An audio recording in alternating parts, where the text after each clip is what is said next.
नमस्कार। आज हम नागरिक शास्त्र के अंतर्गत पाठ 4 मौलिक अधिकार भाग 1 इस पाठ का अध्ययन करेंगे। सर्वप्रथम आप देख रहे हैं यहाँ पर पहला जो चित्र है, शिक्षा हमारा अधिकार है। इस तरह की एक दफ्ती लेकर बच्चे खड़े हैं और वाकई में जो बच्चे हैं उनको अधिकार है कि वे शिक्षित हों। उन्हें अधिकार है कि वे शिक्षा ग्रहण करके अपने जीवन को और अधिक आसान बना दे और अधिक अर्थपूर्ण बना दे और उनके जीवन को वे संवारे शिक्षित होकर। दूसरी जो दफ्ती आपको दिख रही है उसमें लिखा हुआ है, न्यूनतम वेतन की गारंटी मिलनी ही चाहिए, यह हमारा अधिकार है। यहाँ पर आप देख रहे हैं कि दो अलग अलग क्षेत्र में काम करने वाले लोगों के चित्र दिखाई दे रहे हैं और इस तरीके से और लोग हैं जो विभिन्न क्षेत्रों में कार्यरत हैं और सबकी यही मांग है कि सभी को वेतन मिलना ही चाहिए, सभी को जो पैसे हैं वो मिलना चाहिए ताकि वे अपनी ज़रूरतों को पूरी करें, साथ ही उनके परिवार की जो आवश्यकता है उसे वे पूरा करें और एक समाज को खुशहाल बनाएं। और ये तभी हो सकेगा जब उन्हें यह अधिकार मिलेगा कि वे कुछ वेतन को पा सके। और इसलिए ये मांग कर रहे हैं कि न्यूनतम वेतन की गारंटी मिलना ही चाहिए। मतलब बहुत ज़्यादा नहीं, पर जितनी आवश्यकता है उतना तो वेतन मिले, और इस प्रकार से वे अपनी मांगों को रखते हैं। तीसरे चित्र में देखिए, यहाँ पर आदिवासी महिला खड़ी है और उसका परिवार है और वे गुजारिश कर रहे हैं कि जंगल और वन संसाधनों पर हमारा अधिकार है।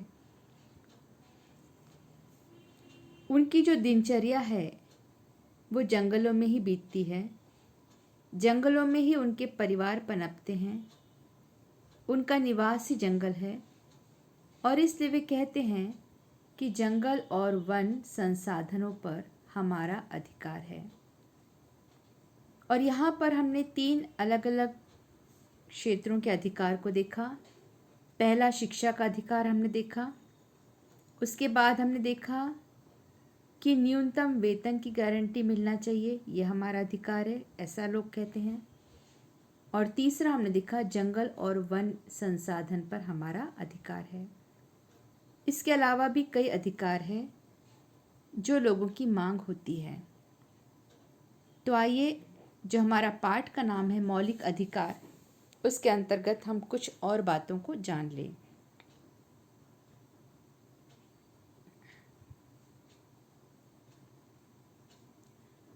ऊपर बताई गई जैसी दफ्तियों अथवा तख्तियाँ तुमने समाचार पत्र या फिर अन्य दूसरे स्थानों पर देखी होगी। आपने देखा होगा जिस तरीके से लोग जब मोर्चा होता है तब कुछ तख्तियों को पकड़ के चलते हैं, और इसी तरह की तख्तियाँ अभी बताए गए चित्रों में आपने देखा कि लोगों ने कुछ अधिकारों की मांग की और वे अधिकार कौन से उन्हें चाहिए वो उन्होंने लिखकर वहाँ प्रस्तुत किया। किसी जुलूस अथवा रैली में किसी बात की मांग की जाती है और वह उनका अधिकार बताया जाता है। और ये तख्तियाँ इसलिए बनाई जाती है बच्चों, ताकि लोग इन्हें पढ़ें और समझें कि ये जुलूस है या जो ये रैली है वो किस लिए निकाली गई है, इसका मकसद क्या है।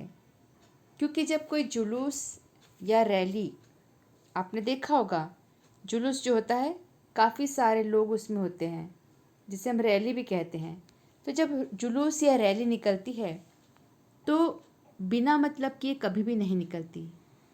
इनमें जब कोई मांग की बात होती है, उन्हें कोई मांग, कोई अधिकार चाहिए उन्हें, तब वे जुलूस निकालते हैं एकजुट हो जाते हैं, इसमें काफ़ी सारे लोग, जैसे अगर रैली निकल रही है या जुलूस निकलता है, तब इसमें जितने लोग उस समस्या से जुड़े हैं वो सब उस जुलूस में या रैली में जुड़ जाते हैं और इकट्ठा होकर सभी लोग एक साथ अपने अधिकारों की मांग करते हैं और इस तरीके से वे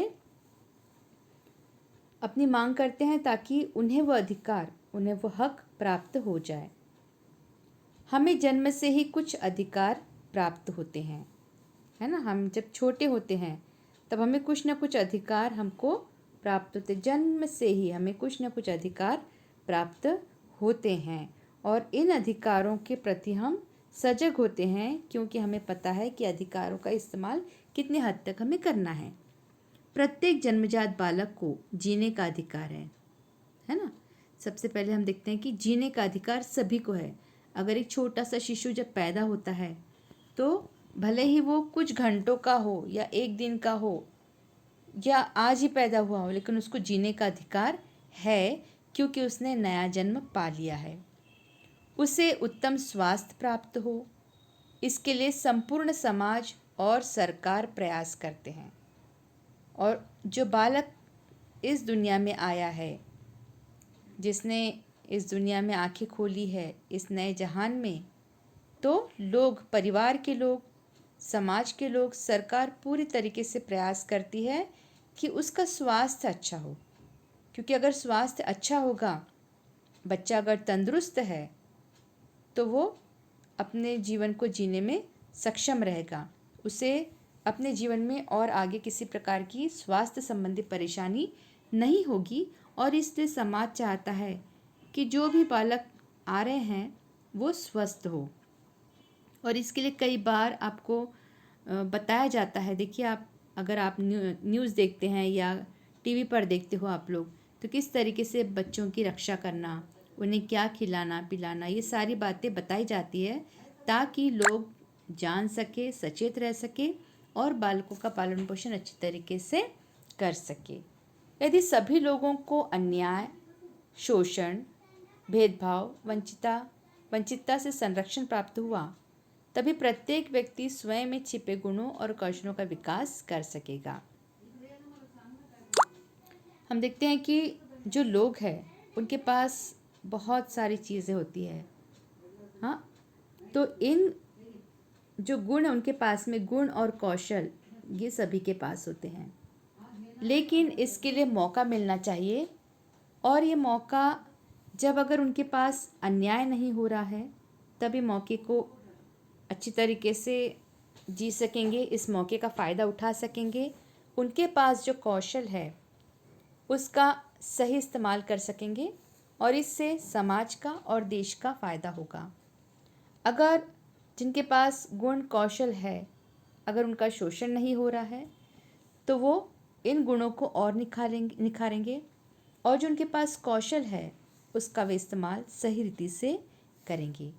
अगर भेदभाव नहीं हो रहा है तो सभी वर्गों को मौका मिलेगा कि वे अपने गुणों को, अपने कौशलों को समाज के सामने दिखाएं, देश के सामने दिखाएं और उन्नति करें। स्वयं की भी उन्नति होगी, समाज की भी उन्नति होगी और देश की भी उन्नति होगी, लेकिन इसके लिए उन्हें सुअवसर प्राप्त करवाना ज़रूरी है। स्वयं के और संपूर्ण लोक समूह के विकास के लिए पोषक तथा अनुकूल परिस्थिति उपलब्ध कराने की मांग करना। अब यहाँ हमने पढ़ा कि स्वयं के और संपूर्ण लोक समूह के विकास के लिए, है ना। तो यहाँ पर हम ये देखते हैं कि स्वयं का विकास, जब हम कोई गुण रखते हैं और गुणों को हम लोगों के सामने लाते हैं तो सबसे पहले तो स्वयं का ही विकास होगा, क्योंकि हम उन गुणों को प्रदर्शित कर रहे हैं तो कुछ न कुछ फ़ायदा हमको होगा। हो सकता है उन गुणों के माध्यम से हमको पैसे मिल जाए या उन गुणों के माध्यम से हमको कहीं अच्छी जगह पर काम मिल जाए और हमारे गुण और अधिक बढ़ते जाएं। तो स्वयं के और संपूर्ण लोक समूह के विकास के लिए यहाँ पे संपूर्ण लोक समूह का विकास भी उन गुणों के कारण होता है, क्योंकि जो, मान लो अगर कोई चित्रकार है, अगर वो चित्र बना रहा है तो लोगों तक वो पहुँचेंगे और जो उसके कदरदान हैं वो उस चित्र को खरीदेंगे। या हो सकता है एक मिट्टी से पात्र बनाने वाला कोई इंसान है और वो मिट्टी के बहुत सुंदर सुंदर चीज़ें बना रहा है, तो उसका स्वयं का विकास तो हो रहा है, क्योंकि वो बेचने की कोशिश करेगा उन पात्रों को, क्योंकि उसे पैसे चाहिए। और जो कदरदान हैं, जो खरीद के ले जा रहे हैं, ज़रूर उस बर्तन का इस्तेमाल घर में करेंगे और यहाँ पर उनका भी फ़ायदा हो रहा है। तो विकास दोनों का हो रहा है। तो विकास के पोषक तथा अनुकूल परिस्थिति उपलब्ध कराने की मांग करना। यहाँ पे अनुकूल परिस्थिति मतलब सही परिस्थिति मिलना उनको ज़रूरी है और तभी वे अपना विकास कर पाएंगे, और इसके लिए वे उस अधिकार को बढ़ाने की मांग करते हैं। उसके प्रति आग्रह करना ही अधिकारों की मांग करना है। और ये जो आग्रह है, उन्होंने जो भी कुछ अपने में कौशल अर्जित किया है, जो उनके पास गुण है, उसको निखारने की जब वो मांग करते हैं, तो अधिकारों की मांग करना है। जो आग्रह कर रहे हैं, उन्होंने विनती की कि हमको इसमें बढ़ने दिया जाए, हमारी इसमें प्रगति हो सके। और यही जो मांग जब वो लोगों के सामने रखते हैं या अधिकारियों के सामने रखते हैं, तो ये उनका अधिकार माना जा सकता है। ऐसा पोषक वातावरण निर्माण करने के लिए संविधान द्वारा भारत के सभी नागरिकों को समान अधिकार दिए गए हैं। यहाँ पर हम देखते हैं कि भारत में जो अधिकार है, ऐसे पोषक वातावरण निर्माण करने के लिए, जो उचित वातावरण है, ये निर्माण करने के लिए संविधान, यहाँ पर हम संविधान की बात देख रहे हैं कि संविधान द्वारा भारत के सभी नागरिकों को कैसे समान अधिकार दिया गया है। समान, यहाँ पे किसी प्रकार की भेदभाव की बात नहीं की है। और यहाँ पर कहा गया है कि अगर आपके पास गुण है, अगर आपके पास कौशल है और आप बढ़ाना चाहते हो, तो भारत जैसे देश में संविधान के द्वारा भारत के प्रत्येक नागरिक को समान अधिकार दिया जाता है, समान अवसर उन्हें उपलब्ध कराया जाता है। वे अधिकार संविधान में उल्लिखित है, अतः उन्हें कानून का दर्जा प्राप्त है। और ये कानून जो संविधान है, संविधान में जो लिखित बातें हैं, उनको कानून का दर्जा प्राप्त है। जब कोई कानून बनता है तो उसका पालन हमें करना होता है ना। बहुत सारे कानून हम देखते हैं कि बन गए। जैसे आपको पता है कि अभी जो बाल मजदूर कानून है कि बाल मजदूरी न की जाए, न करवाई जाए। छोटे बच्चे, उनको किसका अधिकार है? शिक्षा का, उन्हें पढ़ने दिया जाए। तो ये एक कानून की बात हो गई। या आप रोड पर है और गाड़ी चला रहे हो, तो आपको हेलमेट पहनना आज आवश्यक है, क्योंकि ये कानून है ना। ताकि ये कानून क्यों बनाया है? हमारी भलाई के लिए, ताकि हम दुर्घटना होने से बच सके, या दुर्घटना हो भी जाए तो हमारे जीवन का नुकसान न हो। और इसी बात को देखते हुए कानून बनाए जाते हैं, जिसका अगर हम सही तरीके से पालन करें तो उसका फ़ायदा हमें ही होता है। इन अधिकारों का पालन करना सभी के लिए अनिवार्य है। जब कोई कानून बन जाता है बच्चों, तो हम इसे तोड़ नहीं सकते। कानून बन जाना मतलब उसका हमको पालन करना ही है। और इन अधिकारों का पालन करना क्या है? बिल्कुल अनिवार्य है। कोई कानून अगर बन गया तो उसका पालन करना अनिवार्य है। अगर हम कानून तोड़ते हैं तो उसकी सज़ा भी हमको ज़रूर मिलती है। तो हम देखते हैं कि जो हमारा संविधान है, उसमें जो लिखित बातें हैं वो क्या बन गई है? अब कानून बन गई है, और जिसका पालन करना अनिवार्य है। तो आइए अब हम आगे चलते हैं। यहाँ पर लिखा है संविधान में उल्लिखित हमारे अधिकार। अब संविधान, जब हम जानते हैं कि संविधान क्या है, फिर से एक बार हम देख लेंगे, उसके बाद हम आगे की बात पढ़ेंगे। जैसे संविधान, भारत का संविधान इस प्रकार है कि हम भारत के लोग भारत को एक संपूर्ण प्रभुत्व संपन्न समाजवादी पंथनिरपेक्ष लोकतंत्रात्मक गणराज्य बनाने के लिए तथा उसके समस्त नागरिकों को सामाजिक, आर्थिक और राजनैतिक न्याय, विचार, अभिव्यक्ति, विश्वास, धर्म और उपासना की स्वतंत्रता। यहाँ पर हम पहले इतनी बात को समझ लें कि हमारे देश में जो संविधान बना है उसके अनुसार हमें किस चीज़ की आज़ादी है ना। सामाजिक, आर्थिक और राजनीतिक न्याय हमें ये मिलेगा, ज़रूर मिलेगा, क्योंकि हमें यहाँ पर, हम इस देश के वासी हैं और यहाँ पर हमको आज़ादी है इस न्याय की। फिर विचार, अभिव्यक्ति, विश्वास, धर्म। विचार की हम अपने विचार क्या कर सकते हैं, दूसरों तक पहुँचा सकते हैं, इसकी आज़ादी हमको। अभिव्यक्ति, हमारे मन में जो चल रहा है हम अभिव्यक्त कर सकते हैं, बता सकते हैं, और इसकी आज़ादी हमारे देश में है। विश्वास और धर्म, हम किसी भी धर्म को, जो हम धर्म मानते हैं उसे अपनाते हैं, उसे अपनाते हुए आगे बढ़ जाते हैं, और इसकी आज़ादी हमको अपने देश में है। और उपासना की, हम किस चीज़ की उपासना कर सकते हैं, यह हमें करना है, ये भी फैसला हमारा है, और ये आज़ादी हमको अपने देश से मिली है। प्रतिष्ठा और अवसर की समता, जो अवसर है, समता, सबको समान रूप से अवसर दिया जा रहा है, और इस समता के कारण यहाँ पर किसी प्रकार का भेदभाव नहीं होता है और सभी को समान अवसर मिलता है। और जब अवसर मिलता है तो किसी भी धर्म का हो या किसी जाति का हो, किसी वंश का हो, किसी अन्य भाषा बोलने वाला हो, सभी को ये समानता दी जाती है कि वो इस अवसर का लाभ उठा सके। इसके आगे हम पढ़ते हैं संविधान को।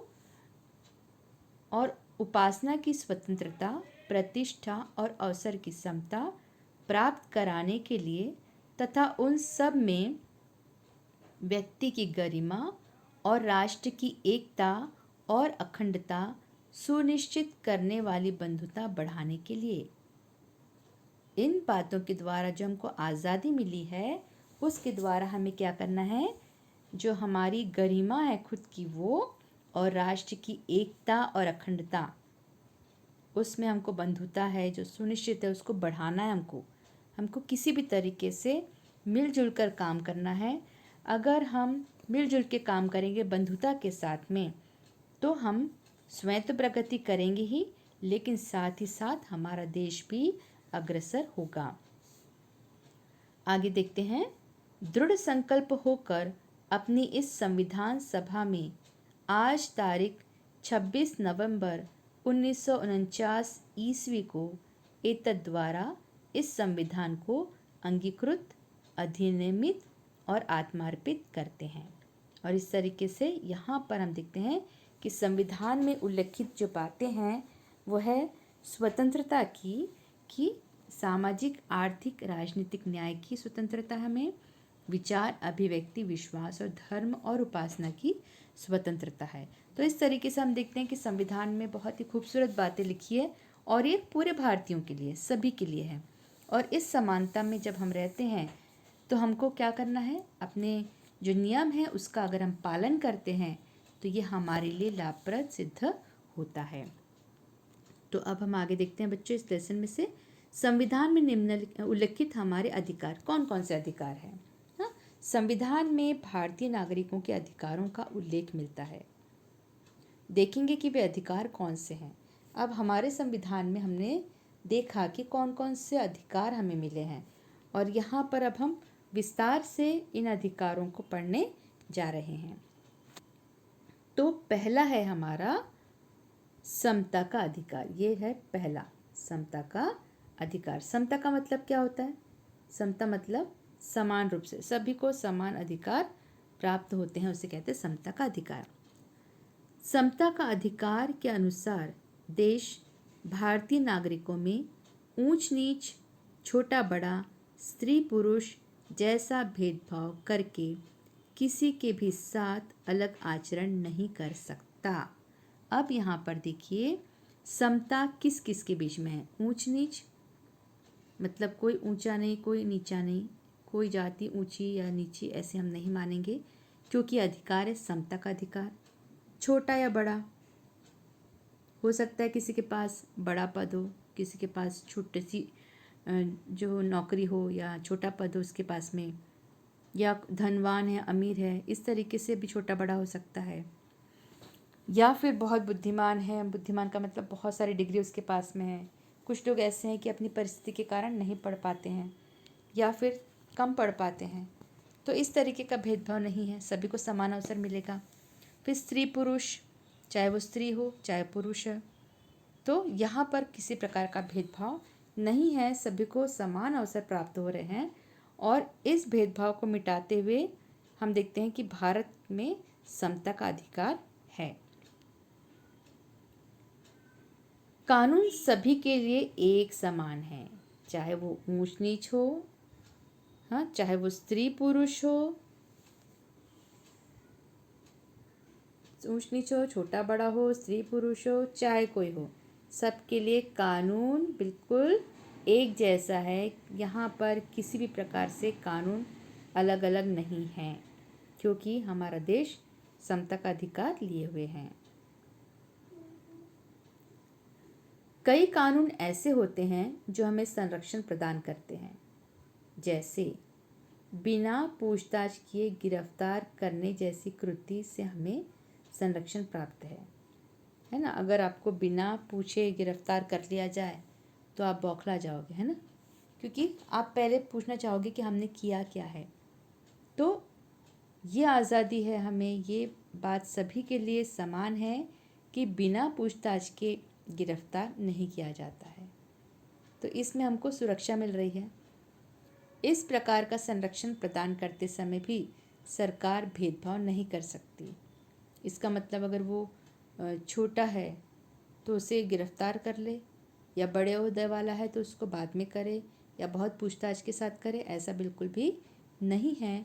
दोनों के लिए कानून एक जैसा है। अगर बड़े पद वालों के लिए जो कानून है वही छोटे लोगों के लिए भी कानून है, और इस तरीके का भेदभाव यहाँ पे नज़र नहीं आता, क्योंकि अगर वो कानून है समानता का तो वो सभी के लिए है। यहाँ पर किसी प्रकार की ऊंच नीच, छोटा बड़ा या स्त्री पुरुष नहीं देखा जाएगा। समता का अधिकार के अंतर्गत किन बातों का समावेश होता है? सरकारी नौकरी में रखते समय सरकार जाति, धर्म, लिंग, जन्म स्थान आदि के आधार पर भेदभाव नहीं कर सकती। जब नौकरी मिलती है तब नौकरी के समय ये देखा जाता है अगर वहाँ पर कितना उन्हें पढ़ाई लिखाई चाहिए, या कौन से गुण उनको चाहिए, या कौन सी बातें उन्हें चाहिए, वही लोगों को वो नौकरी पे रखेंगे। लेकिन वहाँ पर जब नौकरी के लिए इंटरव्यू के लिए आते हैं तब वहाँ पे कोई जाति देखी नहीं जाएगी, न कोई धर्म कि किस धर्म का है, न लिंग, वो स्त्री है या पुरुष है, कुछ नहीं, या उसका जन्मस्थान कहाँ पर ये भी देखा नहीं जाएगा। ये देखा जाएगा कि वह इंसान उस नौकरी के लिए अगर काबिल है तो उसे नौकरी मिल सकती है, क्योंकि ये चीज़ें नौकरी के समय देखी नहीं जाएंगी। जाति, धर्म, लिंग, जन्मस्थान देखा नहीं जाता है, क्योंकि कौन सा अधिकार है? ये समता का अधिकार है। हमारे देश में छुआछूत का पालन करने वाली अमानवीय प्रथा को कानून द्वारा समाप्त किया गया है। अगर आप बहुत पहले का इतिहास देखते हो बच्चों, तो उस समय छुआछूत की प्रथा थी, छुआछूत था। लेकिन अब जो है संविधान के अनुसार ये सब कुछ खत्म हो गया है। तो ये जो कानून था हमारे देश में छुआछूत का पालन करने वाली अमानवीय, ये इंसानियत नहीं थी कि कोई इंसान दूसरे से दूर दूर रहे, है ना। या फिर अगर थोड़ा जो प्रथा थी उस समय की कि छुआछूत है, तो वो जातियों में थी कि छोटी जाति का अगर वो उसका हाथ लग गया या परछाई उसकी पड़ गई तो एकदम से कुछ अमानवीय घटना हो गई। तो ऐसी बात अब जो प्रथा थी उसको मिटा दिया गया है। ऐसी प्रथा को कानून द्वारा अब समाप्त किया गया। ये कानून बन गया है कि इस तरीके की छुआछूत अब नहीं रहेगी। छुआछूत को मानना और उसका पालन करना संज्ञेय अपराध माना गया है, और अब ये जो है छुआछूत करना एक अपराध माना गया है, क्योंकि एक इंसान दूसरे इंसान से वैसा ही व्यवहार करे जैसा उसे करना चाहिए। क्योंकि अगर वो आगे वाला इंसान है तो जो निम्न जाति का है या निम्न वर्ण का है या फिर कम पढ़ा लिखा है वो भी इंसान ही है। भारतीय समाज में समता निर्माण करने हेतु इस प्रथा का उन्मूलन किया गया है। जिन उपाधियों और पदवियों द्वारा लोगों में ऊंच नीच अथवा छोटा बड़ा का भेद दर्शाया जाता है, ऐसी उपाधियों और पदवियों पर संविधान द्वारा प्रतिबंध लगाया गया है। यहाँ लिखा है कि जिन उपाधियों और पदवियों द्वारा लोगों में ऊंच नीच अथवा छोटा बड़ा का भेद दर्शाया गया है, तो इस पर प्रतिबंध लगा है कि अगर उपाधि अगर मिलती है या पदवी अगर किसी को मिलती है तो वहाँ पर भी किसी प्रकार की ऊंच नीच न देखी जाए और न ही कोई छोटा बड़ा वहाँ पर देखा जाए। अगर वो उस काबिल है वो इंसान, तो उसे वो पद प्राप्त होगा। तो इस तरीके से बताया है कि समता जो है वो हर जगह पर है। वो नौकरी की बात हो या कुछ पद प्राप्त करने की बात हो, सभी को वो पद प्राप्त हो सकता है। तो ये पदवियों की जो बात है, जैसे उदाहरण दिया है कि राजा महाराजा, राय बहादुर आदि। अब यहाँ पर जो उस ज़माने की बात अगर होती है तो राजा महाराजा हुआ करते थे, तो वहाँ पर भी देखा गया है कि जो पद है, उपाधि है, वहाँ पर किसी प्रकार का भेदभाव नहीं किया जाता और जो उनकी जगह है वो उन्हें प्राप्त हो जाती है। तो इस तरीके से बच्चों हम ये देखते हैं कि जो हमारे जीवन में अगर समता है तो हम क्या कर सकते हैं, उसे और अच्छी तरीके से निखार सकते हैं, है ना, और उन्हें और बढ़ावा दे सकते हैं। संविधान द्वारा हमें अनेक अधिकार प्राप्त किए गए हैं, परंतु हम उनका लापरवाही अथवा दायित्वहीनता के साथ उपयोग नहीं कर सकते। अब हमारे पास जब संविधान दिया हुआ है, कुछ कानून दिए हैं, आज़ादी भी दी है, उसमें स्वतंत्रता है काफ़ी सारी बातों की, तो हमें उसका लापरवाही से इस्तेमाल नहीं करना है। हमें बहुत ही सावधानी के साथ में उसका इस्तेमाल करना है। हमारे ऐसे व्यवहार के कारण दूसरों की हानि नहीं होगी, इसका हमें बोध रहना चाहिए, और हमारे व्यवहार के कारण किसी की हानि न हो, इसका हमें बोध होना ही चाहिए।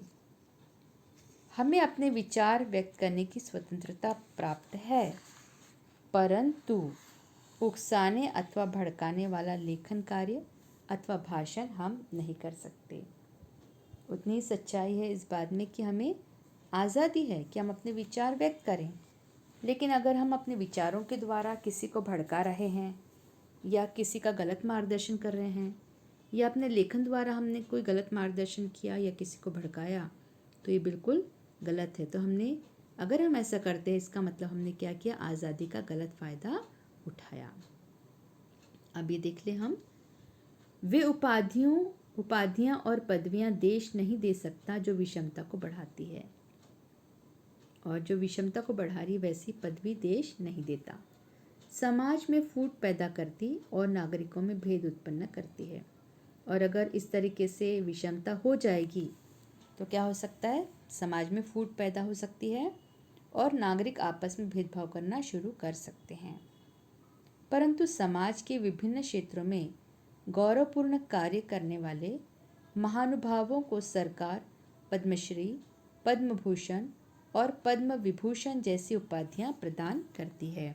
यहाँ पर आपने देखा होगा, अगर समाचार पत्र देखते हैं आप, पढ़ते हैं और समाचार देखते हो, तो वहाँ पे देखते हैं आप इन जो पदवियां हैं, उपाधियां, उसका जिक्र, उसका नाम आपने सुना होगा। जैसे पद्मश्री मिला किसी को, पद्म विभूषण किया है, पद्म भूषण मिला है, तो ये सब उपाधियां हैं, और ये उपाधियां उन लोगों को प्राप्त होती है जिन्होंने गौरवपूर्ण कार्य अपने देश के लिए किया हो, समाज में उनका गौरवपूर्ण कार्य रहा हो और उनको ये पदवियां प्राप्त होती है।